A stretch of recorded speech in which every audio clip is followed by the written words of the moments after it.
Hi, today we're going to kick off my 2024 makeup collection series. This channel started last year around this time with makeup collection videos. So in the next couple of videos in this series, I'm going to show you my updated makeup collection. We're going to get started today with complexion products and then take it along all the other categories of makeup and finishing with eyeshadow palettes. So if you are not sure what you're getting yourself into in terms of what my makeup collection looked like last year, I'm gonna link the entire playlist of last year's makeup collection videos in the cards for you to check out.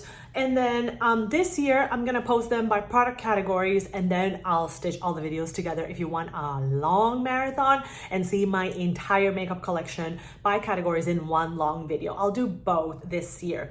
I hope that you enjoy this video. If you like collection videos with, my little reviews here and there, I hope that you'll stick around and most importantly, subscribe so that you don't miss any of my makeup shenanigans. Let's get started with complexion products today.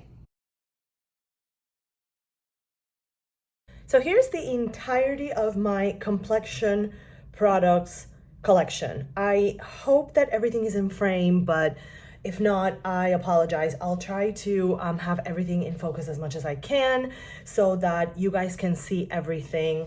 But let's just quickly go through everything that I have at the moment in my complexion products. This is all of it. So we'll go at it by categories. I'll tell you my general thoughts on each of these products because none of these are backups, actually. These are all in active use at the moment. And then at the end, I'll show you the products that I expect to finish by the end of the calendar year or sooner, and whether I have plans to replace them or not. Let's start with primers. All right, so this is the totality of products that I have in my complexion collection that I use as primers. Some of them are primers per se, and others are kind of multi-use products. Let's start with the smaller ones. This is a sample of the Rituel De Fille Thorn Oil. I got this a few months ago to try a couple of products from the line. You're gonna see some others in the rest of the complexion products category. I think that this product really has its fame is warranted. It is a lovely primer. I think that this is better suited for people with dry skin. I do enjoy it as a primer or just as an additional step in my nighttime skin routine because it really does provide a really gentle hydration to the skin. If you don't like the smell of rose, you may not like this, but I don't mind it. So I really don't mind this product. I absolutely see myself purchasing a full size of this in the future. But right now I'm using it as either a primer or as an additional face oil in my nighttime skincare routine. Big hit. Then we have my e.l.f. Power Grip Primer. Sorry, the shadows here are not working with me. There we go. So this is the e.l.f. Power Grip Primer. I believe that this is supposed to be a dupe for the Milk Hydro Grip Primer, which I have not tried, but this product is something that I feel like I had a mixed experience with it, and now I'm finally kind of getting the hang of it and appreciating it. And as you can see, I've used quite a bit of it and I expect to finish it up probably by mid-June. I'll probably replace it with the Hydro Grip Primer itself because I want to try a similar product to this category, or the product that is supposed to emulate. And from what I've heard from other reviewers, the Milk makeup is actually kind of stickier and has more grip. So I'm curious about that, especially in the upcoming months here when we're going into furnace weather. So yeah, I think that, see, this is an example of where I think that the product is good for the price. I just don't know that it is the grippy thing that it's supposed to be, at least not on me. I don't know if it's because I have combo skin, and sometimes some foundations have kind of slid around with this even set with powder or stuff like that. So it was a product that, it took a long time for me to appreciate. I didn't like it for the longest time, but I look forward to finishing it in the next couple of months and either replacing it or trying something different. I might try the niacinamide one from e.l.f. I don't think it's any different to this, but I don't know, I get the point of grip primers is what I'm trying to say. Next up, we have the e.l.f. Luminous Putty Primer. You saw this in my makeup collection last year. I don't think that at the time I had hit pan. Well, that has changed. I have some serious pan in here, and I'm hoping to finish this one by the end of the calendar year.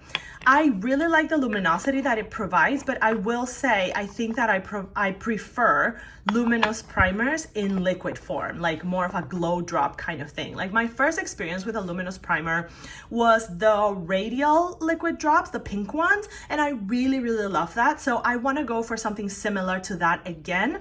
So when I finish this, I will replace it with a Natasha Denona High-Gen primer. But the Luminous Putty Primer is great, and I actually think that the putty primer texture in general is fantastic. I prefer this one from that line, the Poreless Putty Primer. I got this mini as a gift with purchase. I don't remember with what. I have used it quite a bit. Again, I prefer this texture to the luminous texture because I think that this one is a little bit more silicone-y and spreads better. I feel like this one also gives a more blurring effect, which is really what I like in a primer. Well, at least in this kind of primer, I like that. So I am curious about trying this in liquid form because it does exist in liquid form, but I don't know when that's gonna happen. I think that overall the putty primer line based on these two products that I've tried is pretty good, but I don't know that I'll replace them immediately. This one I usually take when I'm traveling just because it's tiny. Then we have two shades of the Hollywood Flawless Filter from Charlotte Tilbury. I have shades 4.5 medium to my right and 6.5 deep. I use these as a primer. People say that these are highlighters. Oh, oops.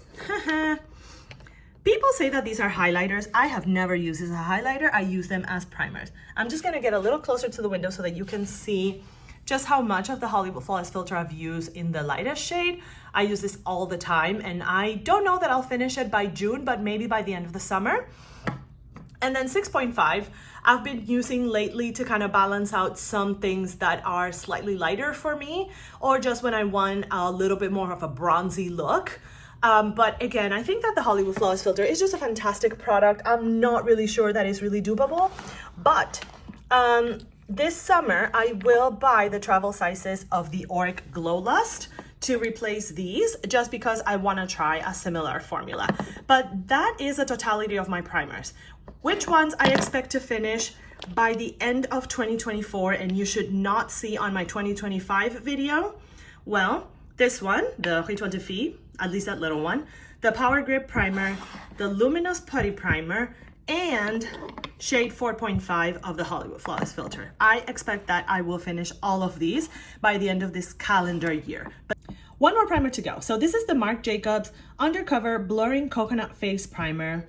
I don't know that this actually has a shade, but it says Blurfection. I don't know if that's a shade, but it is a coconut oil primer. This was a backup on last year's video, and now it's on the rotation, and it's my second and last one because this is not available anymore. I really do enjoy this, and I use it more in the drier months and the hotter months. So when I return in August, I expect to bring this into rotation a lot more. I really enjoy the texture. I don't know who else makes a similar primer, but you know, in the time that I've had it, I really enjoy it. I also like to pair this with matte foundations so that I can kind of balance things out with my combo skin because the dry parts are really dry. But that's it for primers. All right, here we have all my concealers, and we also have two color correctors. Let's start with the concealers. This is the Huda Beauty Overachiever Concealer. I wear shade Candy Corn. The shade name has erased because I've had this for a while now, but I do expect to finish this by the end of the calendar year. Let's see if I can squeeze some air out of this and show you just how far along I am without making a giant mess. No, I can't do it without making a giant mess because the tube has moved around quite a bit. This is a concealer, I think, that showed me that I actually like high coverage concealers. This is really high coverage, but it is, and I've said this in other videos, a very stretchy concealer. This is discontinued, so I can't replace it even if I wanted to. The replacement is the Faux Filter Concealer, which is a concealer that I would like to try in the future. It's gonna take a little while because as you can see, I have quite a few concealers and they're all open, but I have enjoyed this product very much. And I think that the good reviews that it got while it was on the Huda permanent line were absolutely warranted. I really, really enjoy this. You need very little product, but it is a solid one. And I think I credit it for teaching me that I actually do like high coverage concealers. I just have to be careful with application and use the right tools. I expect to finish this by the end of the calendar year for sure. Next up, we have the Hourglass Vanish Airbrush Concealer. I use the shade Flax. I've used the shade Dune before, and that works really well. And these days, when I'm trying to kind of stay away from the sun, I actually think that I will return to Dune whenever it's time to replace this. I don't know when that's gonna be because it's a very generous tube. I really appreciate the precision that the applicator in this product provides. So as you can see, the applicator is pointy and it provides a lot of precision, but it's big enough to distribute product in the under eye area. Sorry, I'm using my drawer for contrast so that you can see it focused. I love this concealer. You've heard me say this multiple times. It is my favorite concealer of all time for now. That it's maintained its status for a couple of years at this point, but you know, I'm always open to trying a new concealer. I don't know when I'll finish it, but you know, I enjoy it and I use it very, very, very regularly. Next up, we have the e.l.f. Hydrating Camo Concealer. This is the satin finish one in the shade Tan Latte. This is my second tub. You might have seen this in last year's video as a backup. I finally opened it, and as you can see, I've gotten some use out of it. Again, very high coverage concealer. You need very little, but it works really well in my dry under eyes. I would never use the 16-hour matte finish one of this line because that is not a product for me. If you have oily skin and if you have oily under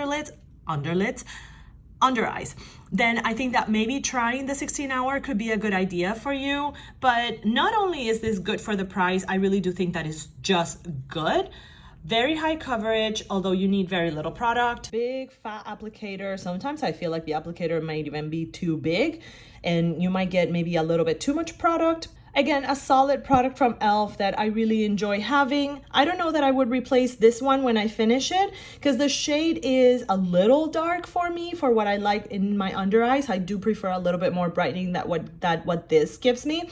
And I feel like that's kind of like the trend right now with my concealers is that I need to go a couple of shades lighter. I have a couple shades that are like either my exact tone or just a smidge light, but I would prefer a slightly lighter concealer. So I do want to, you know, use my concealers with intention so that I can return to better shade matches for me. Not only because I'm not as tan these days, but also because like these shades are just, in some cases, not the absolute best match for me. I think I can do better in some cases. Last but not least with the concealers, we have these Rituel De Fille Lab Access Release Concealers. I got these for, you know, their beta testing that they do with the community to see where there's room for improvement. I did submit my feedback to Rituel De Fille already, and I've used these in a video. If you want to see these in action with the rest of the sample products that I got from Rituel De Fille, I'll link that video so that you can check it out and get my general thoughts on the brand. I got shades 160 and 170. Basically the shades that they said that were like medium deep with neutral undertones, which is really most of the time what works for me, or like medium tan with neutral undertones. It works well. I don't think that this is a high coverage concealer yet. I think it could be, but it's not yet. And I also found it really dry, like really thick more than dry. Like it doesn't spread as easily as other formulas that I have like Huda or Hourglass. I prefer a more spreadable, stretchier concealer. So that was part of the feedback that I provided. 170 works better for me as a spot concealer just to like reinforce medium coverage or light coverage foundations. 160 works okay, but when this comes out, if this is how the shades are gonna work, I would recommend going a shade lighter than you usually go. And to finish up with the concealers, we're gonna finish up with two color correctors. On top, you have the NARS Radiant Creamy Color Corrector, and on bottom, you have the e.l.f. Camo Color Corrector. As you can see, one is a red, orange, peach color corrector, and the other one is blue. What shade does it say this is? this just says medium deep. Sorry, I can't get it to focus. I use this in the darkest areas of like around my mouth to balance things out. Sorry. I use this in the areas around my mouth to kind of cancel the darkness around it so that I can get a more even skin tone with my foundation application. Got that trick from Jackie Aina, and Jackie Aina never leads me astray with her complexion tricks. And it does work. I've gotten quite a bit of use out of this, and I'm trying to be a little bit more intentional with using this. And then this blue color corrector I use to neutralize foundations or concealers that are too yellow or too peach for me. I was using it to neutralize that Fenty Pro Filter Longwear foundation that I had that was way too red for me, and it works. It really does work. You'll get, if you're not careful with how you apply it, it's gonna go real gray on you. But in the end, I decided to declutter that foundation. You can see that declutter on my Q1 empties video. I have suffered enough. I just can't do it anymore. So these are products that I don't use all the time, but I can definitely see the value of having color correcting products when you really want a unified skin tone and you want to kind of cancel darkness, neutralize things that maybe are not your shade at the moment, but usually are, that sort of thing. e.l.f. is a pretty accessible price point. NARS is a little bit more expensive, but you do get a lot of product here because you don't need a lot. All right, we have 4 products in the powder category, so this one should go real quick. Let's start with the most reflective one so I can get it out of frame and it doesn't freaking blind you. This is the LYS Triple Fix LYS Triple Fix Translucent Setting Powder. I have the shade Ambition Medium Tan. Not gonna lie, when I got this, I was scared that it was gonna be way too light for me. It's not. It really is translucent. As you can see, there are already some dips in there because I've been using this non-stop since I bought it last year at the fall savings event at Sephora. This is probably one of the more affordable brands at Sephora. It's a Black-owned brand, and their shade ranges are usually really, really on point, kind of for all skin tones. So far I've been really, really impressed with LYS. I do not like that triangle packaging. Like, I get that you're trying to be unique and identifiable and all of that, but I really do not like it. However, the powder is great. It really does hold oils at bay. I use this on my T-zone. I actually use it over my whole face, but I go a little heavier on my T-zone with this. And like, it is at the moment like my resident mattifying powder. But yeah, I really, really appreciate this for how mattifying it is, locks makeup into place, but it doesn't feel heavy and it doesn't dry your skin. So I would absolutely repurchase it. I mean, I'll try other powders when the time comes. I don't know that I'll finish it by the end of this year. I actually don't know that I'll finish any of my powders by the end of 2024, but that's okay because these are all powders that I enjoy a lot. And this one it's been great. I'm very pleasantly surprised. I'm very happy to see that dip there. I wonder when I'm gonna hit pan. I do think that I'll hit pan maybe by the end of summer, if not earlier. Then we have my Pat McGrath Skin Fetish Sublime Perfection Blurring Under Eye Powder. I have the shade Medium, and I do wonder sometimes if I should have gone a shade lighter. I think I should have. This is what it looks like. It is a baked powder. As you can see, I'm already thinning one side of the dome, which I'm very happy about. I feel like I have mixed feelings about this powder. I have to be careful with how much I apply, and I feel like it doesn't fully play well with all my concealers, but it does give a really pretty blurred finish to the under eyes. I think that this is just one that needs to grow on me because I spent so long with my Charlotte Tilbury that I feel like I'm used to that finish and not this one, but it is a really, really solid product. Don't pay full price for Pat McGrath though. Wait for sale, just buy it on sale. Never pay full price for Pat McGrath, just don't. There's just no need. Then we have the e.l.f. Halo Glow Setting Powder. I have the shade Medium Beige. I'm not gonna open it because this goes everywhere. As you can see, like, you may think that there's like more color to this than it actually is, but it is very finely milled and it applies very lightly on the skin. I would just suggest using a fluffy brush. Okay, fine, I'm gonna open it so that you can see it, but I just have to be careful because it is everywhere. So this is what the powder looks like. I don't really know like when I turned it over for all of this powder to come to the top, and I don't want to mess with it. So whatever, I just have to be very careful. I just put it on the lid, on the cap, and then just kind of swirl my big fluffy brush in there. I used to think, at least last year, because this is my second one of these. I finished one last year. I used to think that this was pretty mattifying. These days, I'm not finding it as mattifying as it used to be. I need more. So for example, last night I wore this to go out to dinner. It was still warm outside, but it held pretty well. I just think that it can't be like a daytime mattifying powder for me anymore. I just don't know. Maybe I need to wear it in drier climates. I'm not sure, because humidity has been a little high lately. We had quite a bit of rain earlier this week. So I don't know. I think that my skin is changing, and like the parts of my skin that are oilier that are oily are becoming oilier, so I need like more mattifying products, and I'm finding myself enjoying mattifying products a little bit more than usual, which is weird for me. But anyways, this is a great product. I really think that this is another one from e.l.f. that is not just good for the price, it's actually just good, and it will last you a really, really long time. So it is excellent value for money. And this is the last addition to my powder collection. This is the Givenchy Prisma Libre Matte Finish and Enhanced Radiant Loose Powder. And I have the shade 5 Popeline Mimosa. I actually was kind of afraid that this was going to be too warm for me, but it's not. This is incredibly translucent, and it is so finely milled. It's like you're applying a cloud of blur in your face. There's a reason why Givenchy is like a designer luxury beauty brand, because I mean, packaging and user experience is 10 out of 10, man.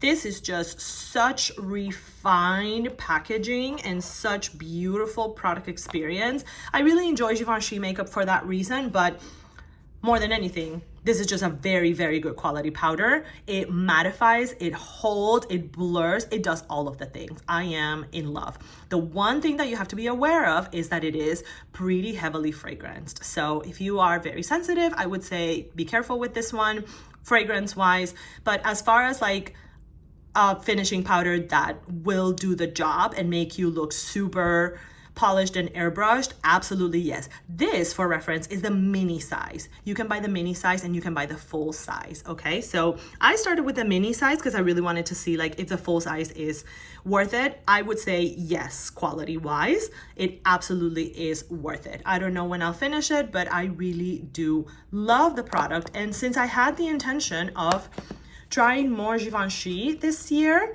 I talked about that in my 4 brands that I want to try more of in 2024. You can go check that out after this video if you want to see what else I want to try. I'm very, very happy with like the fact that it continues to be a positive streak of high quality products with Givenchy. All right, this is it. These are all my foundations and all my tinted moisturizers. I think that it's a pretty modest collection size-wise, and I am perfectly happy with that. Let's start with the tinted moisturizers. Here I have the Tower 28 Sunny Days Broad Spectrum SPF 30 Tinted Sunscreen. I have shade Silver Lake. This has been a roller coaster. I feel like this product has gaslit me so many times. Like, it looks good sometimes, it doesn't look good other times.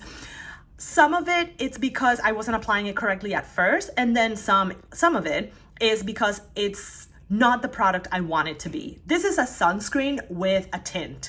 It's not a tinted moisturizer. I mean, it does say tinted sunscreen, but like, I feel like sometimes you have tinted moisturizers that have SPF and they really are a tinted moisturizer with a light application, etc. This is not that product. This is a sunscreen, and it does feel kind of heavy on the skin, but sometimes it wears beautifully. Like, you just never know. I do expect to finish it by the middle of June at the end of the school year, because I've been combining it with a couple other things. But I don't know that I would buy it again. I'm gonna be honest. I don't know that I would buy it again. These days, to get like a finish that is a little bit closer to what I like, I've been mixing it with my samples of the Rituel De Fille 3-drop Weightless Serum Foundation. I'm not gonna get the little sample packs from here, but I got 3 shades, 160, 170, and 175. You can see me applying those in my Rituel De Fille video, which I've already linked previously, so you can go back and check that video. This is, again, a product where I went through a lot of trial and error. Again, I did a 3-day wear test. I tried it with a bunch of different primers, and in the end, the best application is no primer with your fingers.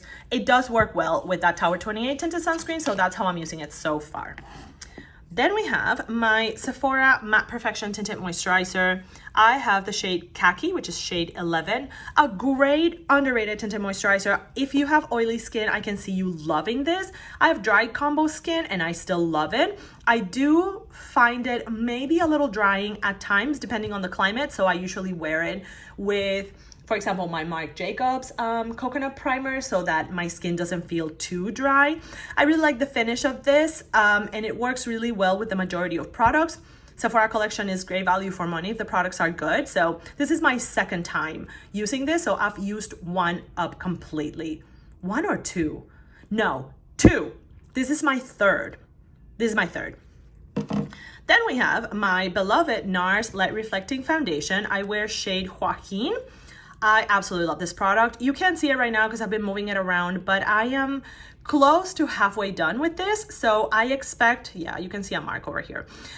So I expect to finish this by the end of 2024. I don't know what I'll replace it with, either Givenchy or Dior probably.